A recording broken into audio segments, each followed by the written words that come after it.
Hey everybody, how's it going? Welcome once again to NoDQ&A video right here on NoDQ.com and the YouTube channel as always. Got a lot of questions here from spring.me/AaronRift. So let's get started here. First one today comes from Kevin Boahen.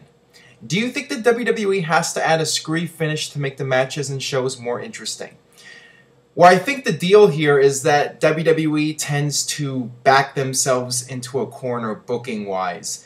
They have this idea that they want to do a feud, for example, Daniel Bryan versus Randy Orton, and it's supposed to span over several months. So that's the idea, and then they have to come up with different ways to keep the feud going, and that's what you get at pay-per-views like Battleground, where you have a screwy finish where Big Show comes out and it's a no contest, and then the other pay-per-view you have the fast count. So also, WWE doesn't want to have a decisive winner because then the feud is over. I mean, the whole point of the feud is to go back and forth and then finally to have, a winner in the feud. But yeah, I mean, it would help if WWE thought these things out better when it came to planning out feuds. And if you're going to do a screwy finish, do it on free television. Don't do it on pay-per-view. That's one of my big pet peeves about WWE.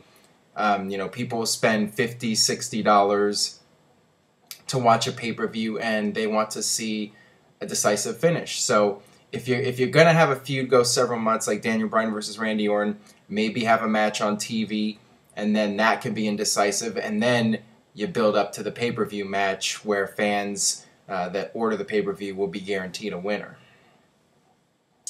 Alright, this one comes from Sting HBK316. Thanks for all the answers. Big fan of NoDQ&A. Would you agree that Damien Sandow isn't ready for the main heavyweight title? The main event heavyweight title. I think he has talent and charisma but needs a character overhaul. I think him losing Money in the Bank to Cody would be better. Well, I said this several months ago. People were asking me about Damien Sandow and his potential, and I said that while I really enjoyed the character, to me, it is going to be stuck in that mid-card level. It's not going to be a main event character. And in order for Damien Sandow to reach that next level, he would have to evolve the character. Same thing, a lot of people are comparing him to Triple H. When Triple H came in, he had the Blue Blood character. And, that was only going to go so far. Triple H had to evolve and add more depth to his character. And he did that. And that's when he started becoming more of a main event superstar. So, and WWE clearly doesn't see the Damien Sandow gimmick as anything above mid-card with the way that they're booking him. Why even put the Money in the Bank on him in the first place if you don't think that his character is main event material? So, once again, WWE really needs to think things more thoroughly when it comes to what they're going to do with their characters, and when it comes down to long-term planning, they need to have a better idea of what they're doing and what they want to accomplish. So yeah, I mean, at this point, would not surprise me to see anything happen with Damien Sandow. I mean, it's possible that he will cash it in and be successful, but really would water down the world title with the way that they're handling him right now, and who knows, it might be best to have Cody win. But, right now it looks like WWE is going in a different direction with Cody Rhodes, and, him and Goldust are teaming up, and you got that storyline. So I don't even know if WWE is going to go back to the Cody and Damien Sandow feud. Alright, this one comes from KHonDag85. Hey Aaron, first time to ask a question. With the Big Show segment from Raw, would this lead up to a match between Triple H and Big Show at Hell in a Cell pay-per-view? Well, yeah, this definitely seems to be leading to a eventual Triple H versus Big Show match. I mean, that's what has been the main storyline for the past couple of months now, Triple H and Big Show. And on Raw, we finally saw Big Show knock out Triple H. There's been some speculation that it might be a match for Survivor Series or even later. They might try to drag this out into next year, which I think would be a mistake. I think that they should do it as soon as possible. Triple H is going to come out on Raw. He's going to want to get payback on the Big Show. So maybe they'll announce a match where Big Show beats Triple H, he gets a new contract. I mean, there's several different ways they can go. There's rumors going around that the reason Big Show wasn't crying on Raw and he didn't care about being fired was because in the storyline, Vince has already guaranteed him his spot and is keeping him employed. So that'll lead to Vince McMahon turning babyface against Triple H, something like that. So there's a lot of different directions that they can go in, and I don't even know if they know what direction they want to go in with this. I mean, once again, I don't know if they have that long-term planning, and they might just be going week to week here. But yeah, I mean, if I was making the decision, I would go ahead and do Triple H and Big Show at the Hell in a Cell pay-per-view, and you're coming off that big angle on Raw, and you might as well follow through with the match as soon as possible. All right, this next one comes from Lazy Beard. Do you have a favorite wrestling game? Yes, I would have to say that No Mercy on the Nintendo 64 was my all-time favorite wrestling game.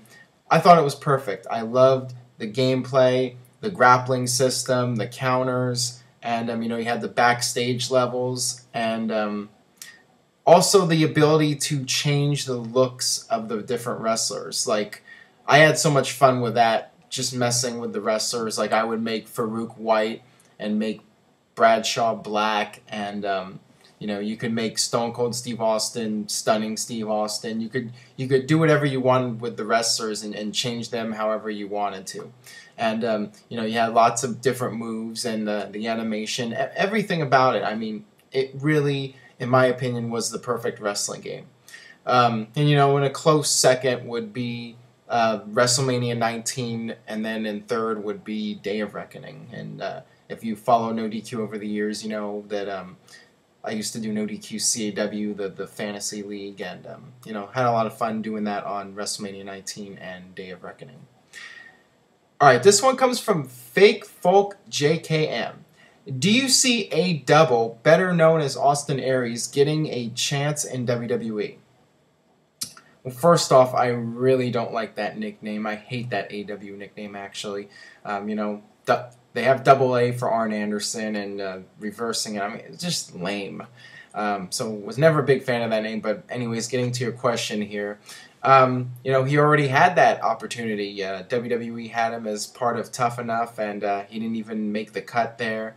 And he was on the verge of calling it quits and just getting out of the wrestling business, and then he got that opportunity in TNA, and things took off for him there. So, I don't know if WWE is ever going to give him the chance, but, the fact that he's done so well in TNA, I mean, never say never. Perhaps one day somebody in WWE will vouch for him, CM Punk and Daniel Bryan, the guys that worked with him in the past.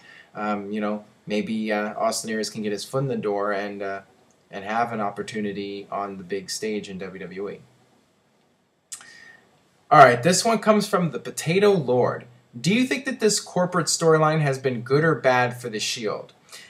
I would have to say good, because it's kept the Shield in a relevant role on television. It's kept them in the main events more times than not, and they've been associated with Triple H. That's a lot better than just having them fade into the mid-card and just be part of another random storyline, or not even have a storyline. So at least here they're the hired guns of Triple H, and they're doing his bidding. So it's definitely kept the momentum going with the Shield. And honestly, I thought that they were going to break up the group, but once they got involved with Triple H, I mean, that's definitely kept the blood going and kept them alive as a group and keeping them in the spotlight. So yeah, I definitely feel it has helped a lot, and I still think it's getting close to the point where you're going to want to split them up. But their matches have been so entertaining. I mean, I could watch Daniel Bryan and Seth Rollins out there every week for the next 5 years, and I would be entertained. I mean, every time those guys are in there, I mean, it's great stuff. All right, this one comes from CM Punk 303.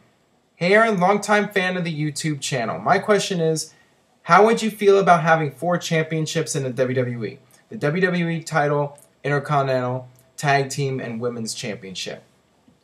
Well, if WWE is no longer doing the brand extension, and it is all but dead at this point, then absolutely I think it's best to limit the amount of titles that you have. I mean, is there really a point in having the IC title and the US title? You know, it's ridiculous. I mean, I think that it would be best to merge some of those titles and, you know, have your main title, one world championship, and then have your mid-card championship. And then you have the tag team titles and then the women's title. I think that that's perfect. That's all you need. And, you know, having the other titles at this point, when there's no brand extension, I mean, it's really pointless. All right, that'll do it for this edition of No DQ&A video. Thanks as always for watching. Subscribe, youtube.com/NoDQCAW. Stay tuned to NoDQ.com for all the very latest regarding Bound for Ethan. Oops, I mean Bound for Glory. Well, I think a lot of us see it as Bound for Ethan because Ethan is coming and I can hardly wait. With that being said, I will see you guys next time for more No DQ&A video.